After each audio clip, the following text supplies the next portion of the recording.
Finally DSSB PRT के answer की out हो चुकी है। डियर जिसने भी एग्जाम दिया था अपना जाके आंसर की चेक करो। इस वीडियो में स्पेशली मैं आपको बताऊंगी किस तरीके से आप अपने आंसर की को चेक कर सकते हो और क्या है कितने मार्क्स तक आपके अगर बन रहे हैं तो आप एक सेफ जोन में हो। सारी चीजों पे डिटेल में डिस्कशन करेंगे, इसलिए वीडियो के एंड तक जरूर बने रहे। करें शुरू, आ जाओ। Hello everyone, this is Shivani. Welcome back to YouTube channel education classes. So dear, आज आपके सभी के आंसर की आउट हो चुके हैं डीएसएसबी पीआरटी की। आप ऑफिशियल साइट पे जाकर भी देख सकते हो, टेलीग्राम पर भी मैंने लिंक डाल दिया, वहां पर भी देख सकते हो, और इस वीडियो के नीचे मैं पिन कर दूंगी, आप वहां से भी डायरेक्ट जाके अपने आंसर की डाउनलोड कर सकते हो और वहां पर क्या है अपने एक्सपेक्टेड कितने मार्क्स बन रहे हैं वो यहाँ पर आइडिया लगा सकते हो। ओके, तो यहाँ पर जितने भी बच्चे के दिमाग में अगर ये चल रहा है कि मैम कितने से कितने नंबर वाला जो सेफ जोन में है, तो डियर उस चीज के बारे में भी डिटेल में डिस्कशन करेंगे। तो डियर आपकी जो आंसर की आई है उसके अंदर जो आपके आंसर्स है डियर आपने क्या लगाए थे वो नहीं शो करेंगे। मैं बहुत पहले भी बताती थी कि ऑफिशियल आंसर की जो आएगी उसमें सिर्फ और सिर्फ क्वेश्चन का ये आंसर है ये बताया जाएगा, आपने क्या लगाया था नहीं। अब आपको क्या करना है डियर, अपने आपको ऑफिशियल साइट पे जाके अपने आंसर की डाउनलोड कर लेनी है और उस आंसर की को आप क्या है एनालाइज करो, अब अच्छे से याद करो मेमोरी के बेस पर कि हाँ मैंने इसका ये क्वेश्चन लगाया था, इसका ये आंसर लगाया था, इसका ये आंसर लगाया था, उस हिसाब से एक अप्रोक्सीमेटली कि हाँ इतने से इतने तक मेरे रो मार्क्स बन रहे हैं, उसका क्या है काउंट करो, आइडिया लगाओ। ठीक है, तो अभी यही कर सकते हैं क्योंकि आपका आंसर्स तो दिखाएंगे नहीं, डीएसएसबी कभी दिखाता ही नहीं कि बच्चे ने क्या लगाया है, तो अपने मेमोरी के बेस पर आप आइडिया लगा लो। ओके, उसके बाद जो मैं बताऊंगी कि इतने से इतने के बीच में है तो डियर यहाँ पर सेफ हो आप। डियर दूसरी चीज, आप यहाँ पर आंसर की चेक करोगे तो काफी चीजें वहां पर आपको देखने को मिलेगी कि आपके अकॉर्डिंग ये आंसर था, गवर्नमेंट ने ये दिया है, और आप चेक करोगे तो वो क्वेश्चन आपका ठीक होगा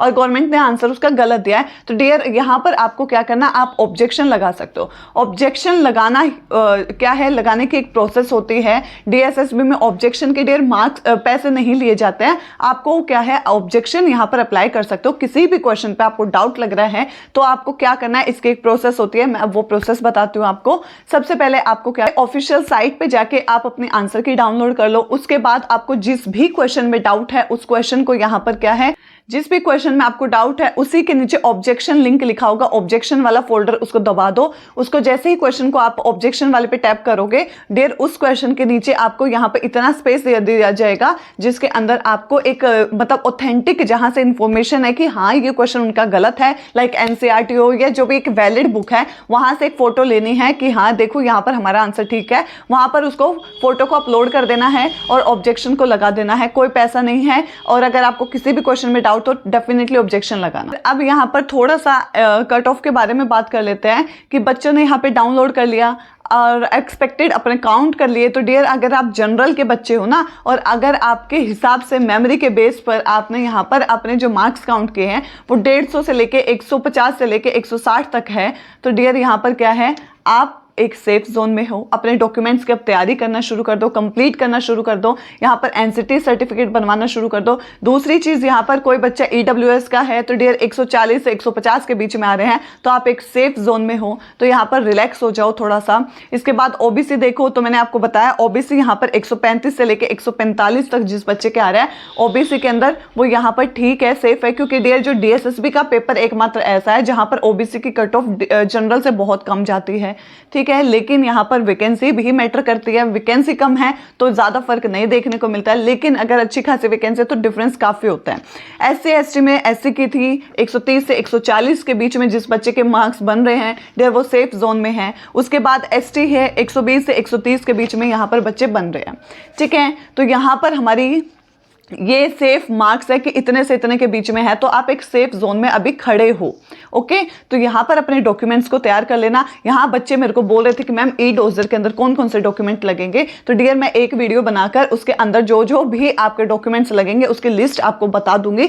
बाय चांस ऐसा कोई भी डॉक्यूमेंट हो जो आपका नहीं बना है या बनवाना पड़ जाएगा, इमरजेंसी ना आ जाए, तो डियर आप वो लिस्ट की स्क्रीनशॉट रख लेना और अपने सारे के सारे डॉक्यूमेंट्स को एक बार यहाँ पर वेरीफाई कर लेना कि हाँ मेरे पास कंप्लीट रखे हैं या नहीं। बेसिकली बच्चों को यहाँ पर सिर्फ बोनाफाइड सर्टिफिकेट और रिकॉग्नाइजेशन जो सर्टिफिकेट है एनसीटी का ये वाला, इसी में प्रॉब्लम आती है। बाकी सभी के पास सब कुछ होता है, लेकिन फिर भी मार्कशीट नहीं है, सर्टिफिकेट नहीं है, तो डियर ला के रख लेना अपने सिलेक्शन होने से पहले, जो अपनी ई-डोजर वाली कट ऑफ आएगी उससे पहले पहले।